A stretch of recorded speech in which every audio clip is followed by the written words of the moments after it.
Bienvenue dans cette nouvelle vidéo sur la chaîne Cefly. Aujourd'hui, on va voir ensemble quels sont les différents dangers des systèmes laser. Et c'est Christophe qui va nous aiguiller aujourd'hui dans cette discussion.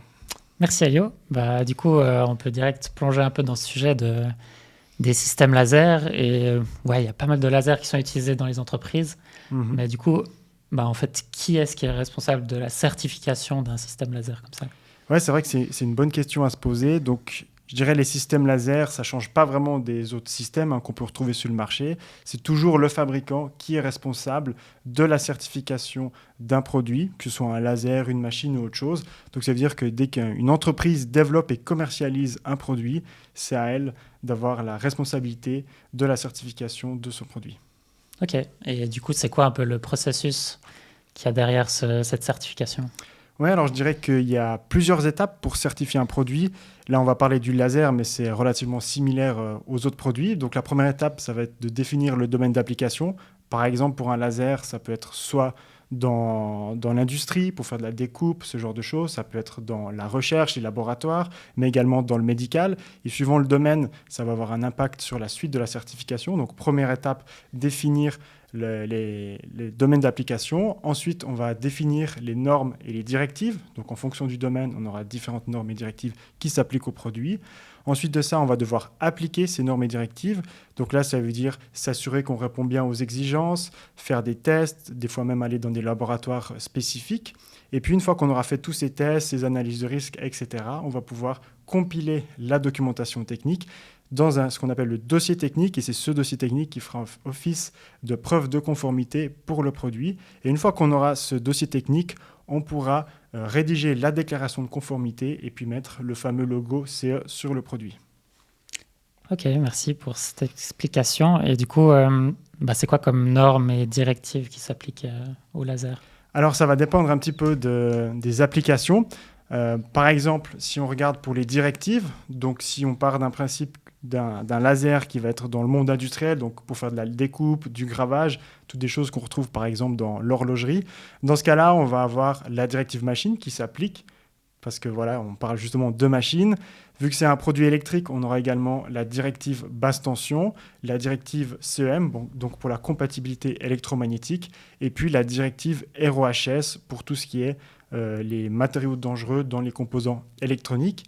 Et puis, par contre, si on a un équipement de laboratoire, là, ce sera un petit peu différent parce qu'on n'aura pas la directive machine qui s'applique. Et on verra juste après, il y a d'autres normes. Mais par contre, on regarde la directive basse tension, la CEM et RoHS. Et puis après, si on a un laser médical, alors là, par contre, on tombe directement dans le règlement sur les dispositifs médicaux. Au niveau des normes, il y en a une qui est similaire pour tous les systèmes laser, c'est la norme IEC 60825-1. Donc c'est vraiment la norme de base pour les lasers, celle qui va classifier les lasers, définir les puissances, définir le marquage, et puis celle qui donne les principaux principes de sécurité sur les lasers.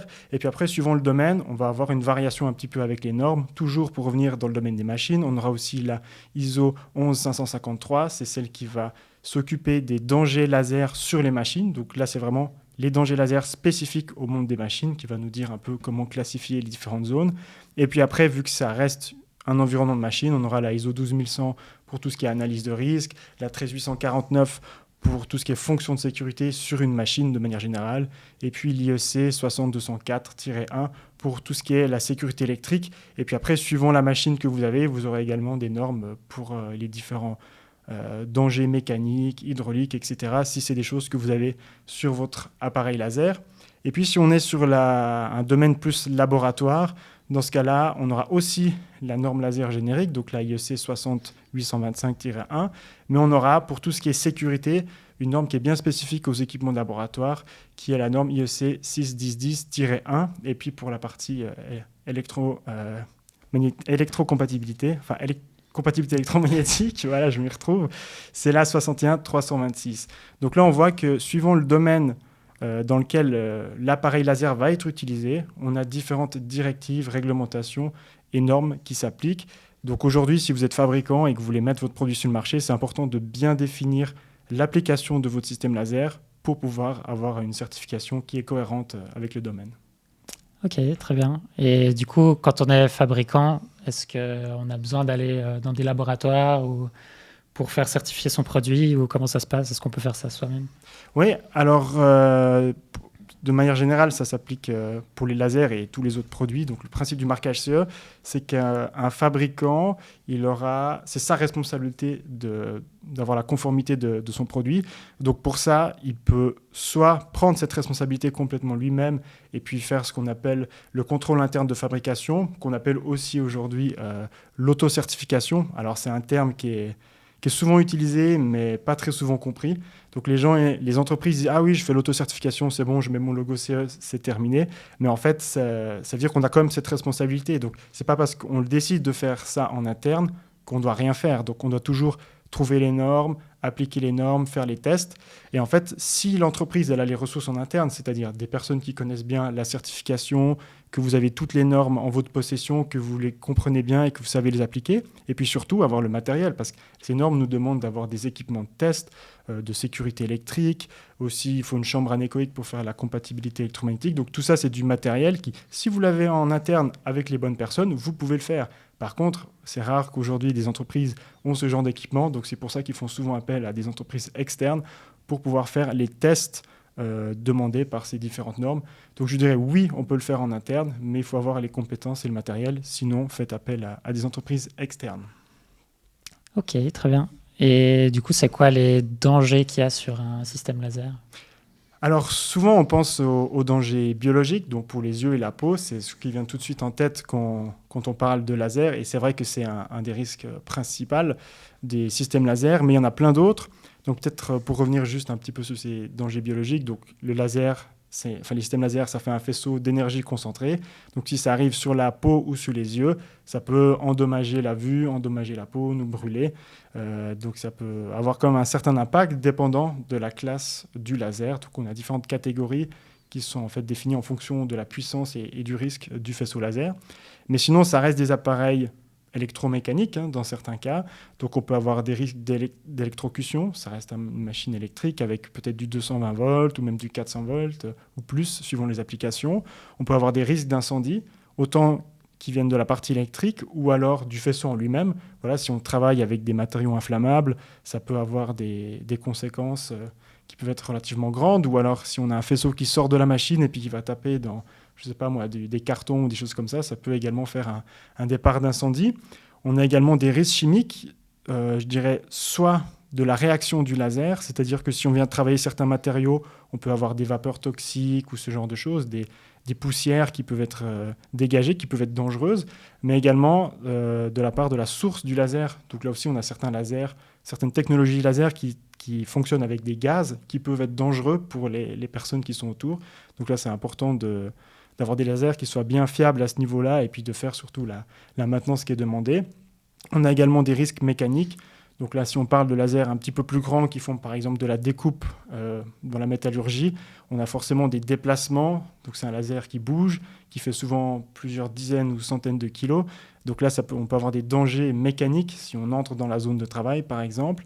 On a également des dangers thermiques, soit de se faire brûler directement par le laser, soit de manière plus indirecte. Voilà, le laser, il a travaillé sur une pièce. Ensuite, l'opérateur, il vient récupérer cette pièce et c'est à ce moment-là qu'il se brûle la main. Donc il faut toujours penser un petit peu dans sa globalité. Il y a le laser et puis finalement toutes les opérations qui tournent autour. Et puis après, dépendant de la longueur d'onde du laser, on peut avoir des hautes fréquences, des rayons X, des UV ou des infrarouges qui peuvent avoir un impact plus ou moins différent sur la peau des personnes. Et puis également, dépendant à la fréquence à laquelle travaille le laser, on peut aussi avoir du bruit qui peut, sur le long terme, provoquer des maladies ou des désagréments pour les opérateurs qui sont autour de la machine. Ok, ça marche. Et est-ce que tu peux nous dire un peu plus de détails sur les risques biologiques? Oui, alors je dirais pour le risque biologique, donc c'est ce qu'on a dit un peu avant, c'est sur les yeux et la peau, et je dirais qu'ils viennent surtout de 3 facteurs différents.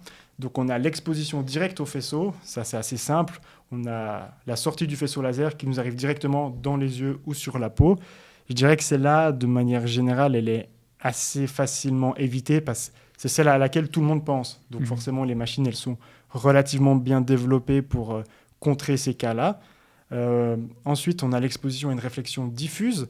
Donc là, c'est plus un faisceau direct, mais c'est le laser qui va taper sur une matière et ensuite se réfléchir sur une personne.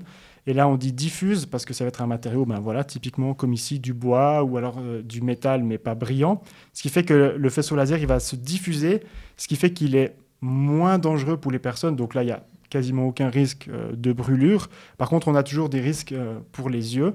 Mais par contre, là où c'est le plus dangereux, c'est les expositions à une réflexion spéculaire. Donc c'est la même chose, une réflexion indirecte, mais cette fois sur un matériau qui est réfléchissant. Ça peut être un métal poli, ça peut être un miroir, ce genre de choses. Et en fait, 80% des accidents laser viennent de ce type de réflexion. Donc là, ça peut être typiquement dans la machine, elle est peut-être plus ou moins bien protégée, mais pas partout.